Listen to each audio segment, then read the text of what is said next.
Hey guys, and welcome back to this channel. In this video I'll be showing you guys how you can add a title under your Instagram name. This is the new update, so just go to your profile page, select the three lines up here, and then go to settings and privacy. Then you're going to scroll down until you have found the For Professionals account type and tools. Select that. Select switch to professional account. And then just select continue. You don't need to read this. Okay, actually maybe you do. Then you're going to basically just select the title that you want. For instance, like gamer. Select it. Press done.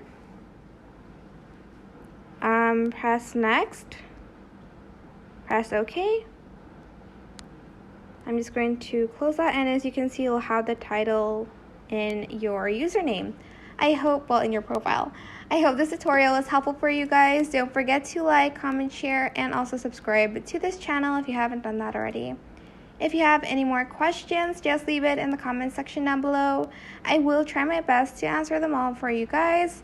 And if you found this video helpful, please click the thanks button above the description box down below. Thank you so much for watching. Bye!